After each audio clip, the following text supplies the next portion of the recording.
Free download Friday. Traptendo. What is going on, guys? DJ F.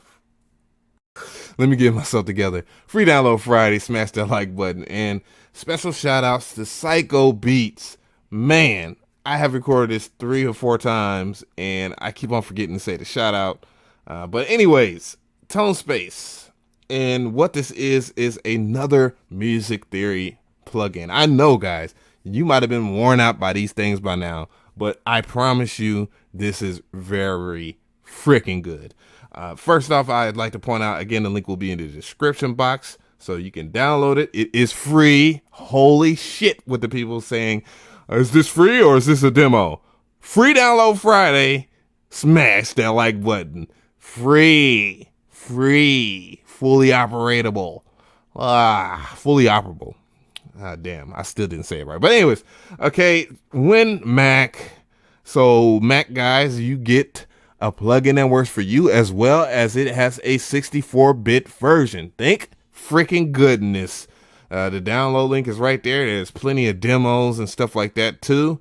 I will be walking you through this thing as well. So it has a whole bunch to offer, you know, and then I have donated to them because damn, this shit is better than freaking Cthulhu and all the other ones that I've dealt with and talked about on this channel, man. I kid you not. So we're going to get into it. It's on my desktop right here. It will come zipped up or whatnot when you download the appropriate version. I'm going to open up the folder real quick. There is a execution file in there. However, and it's not a setup execution file, is just to execute the application itself.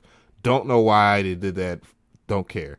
But, you know, so basically what you would do is you would take that DLL file and put it in your VST folder. And that's it. So now I'm going to open up FL Studio because, again, you guys should know the scope by now of how to install plugins without a setup execution file. So we're going to open up that particular one, and it's ToneSpace right here. So the first thing I want to do is I want to go and set up an output port to a port that is not being used right now. So I'm going to select port 3. So there I'm just going to access the skin again, and then I'm going to pull up a freaking VST. So here I'm just going to go ahead and pick up Hive. I mean, frig it. I don't get to use this enough, and I've made some pretty good beats with this. So I'm just going to pick out something. I'm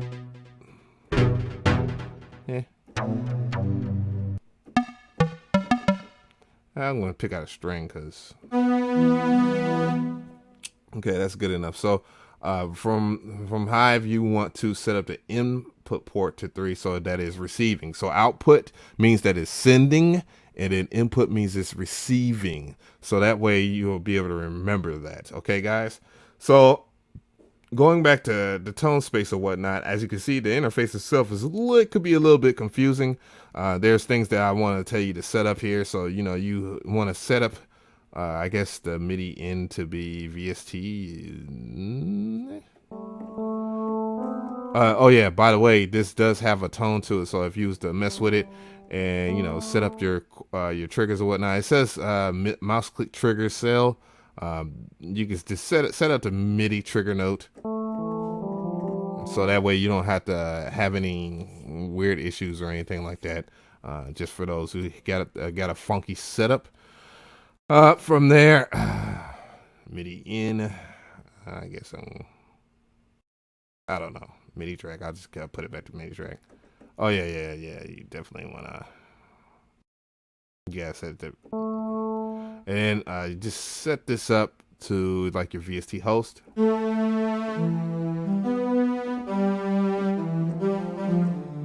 So now the sound that is in Hive is being played through ToneSpace, as you can see if you observe this area right here. And I clicked on Hive, so you know that as well. Now for the good stuff here, down we don't set stuff up here. How do we access these chords here? So it has like a unison and all that. You can select what type of scale that you want to play. You see the number 2 or whatnot, unison, meaning that it will play 1 note. 2, if I was to select a 2 minor, it'll play some awful ass minors chords there, but whatever. And those are still horrible. Seconds and thirds, they vary from whatever point that you do, and then they have inversions. Oh, pretty cool. So, I guess what you just select a scale. I guess. No, that's not right there. Select a scale. Don't mind me. I've just picked this up today. Again, shout outs to Psycho Beast for bringing this to my attention. So let's see. I gotta figure it out though. Oh, you can play triads, huh?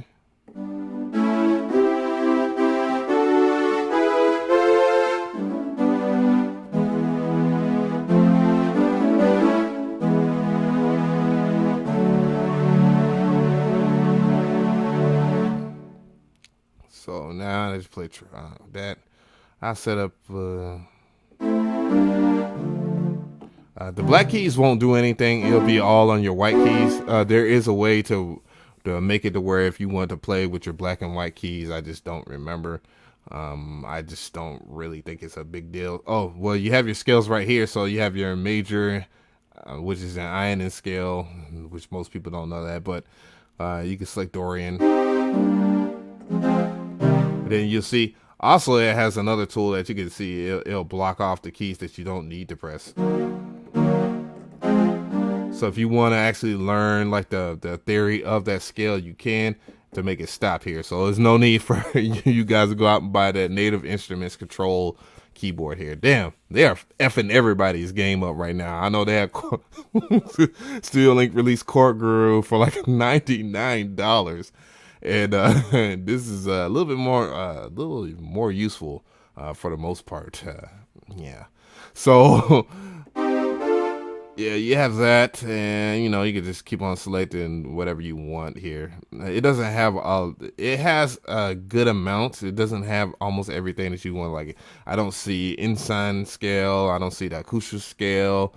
I don't see the Arabic, which is the Arabic. I want to say an Arabic scale is pretty much Mixolydian scale, but the Arabic scale has never. Oh no! They instead of calling it Arabic, they call it Hindu.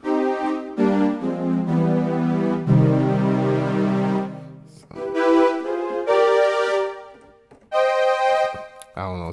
Some companies do that or whatnot, man. But yeah, this thing is smoking. I really do like it. Oh, I guess that's more scales, I guess. And I think you have to set up everything after the fact again if you really want the.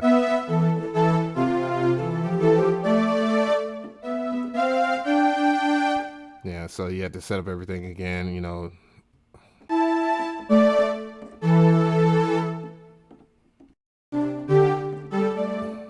But it gives you a lot of chord progressions that you have here. There's like one more company that I have to do a review for a music theory plugin. Theirs is a little different. I think it offers a good amount, but something like this, like ToneSpace 2.5, this is kind of rocking the boat here when it comes to different options in terms of musical theory. So tough crowd, I guess. So. But yeah, let me see. It has your every 7 variants in that scale or whatnot. So you actually are learning on the fly, basically, of what your different scales are for whatever root key that you select or whatnot. And then you can, of course, the root keys are right here. So that is kind of. This is a great tool for musical theory. I mean, I can't knock it for what it's worth here. And stupid bug that FL has. I love FL Studio. I don't. But yeah, this does work in other DAWs. It works in Ableton, even though Ableton comes with tons of scales and chords that you can use and and they have if you have the push, it's kind of this is kind of a mute, but you can still do that. But also in Ableton, you can record your whatever MIDI that you're playing in here. Unlike FL, you have to get a third party. You have to pay. It's the one I seen is free, where you can record stuff that you play and get all the chord progressions within FL. But it costs money to further use it in the demo version or whatever. But anyways, the struggles of you FL guys, you just don't understand. Yeah, this is pretty good, you know. And then of course, you know, something like Cakewalk Sonar or something like the other ones I don't know of. I know Studio One has built-in scales. FL Studio has built-in scales anyways. I mean, you have the Cork Helper within the piano roll. I have tons of tutorials I'm not going to show you here, so watch them. Anyways, DJ F here. Talked a lot again. Thank you, Psycho Beats, for pointing this out, because this is a very useful tool. Hopefully you guys will use it and enjoy it. I'm DJ F. Have a good day. You know what time it is. Stamp. Traptendo. That was pretty laggy. Anyways.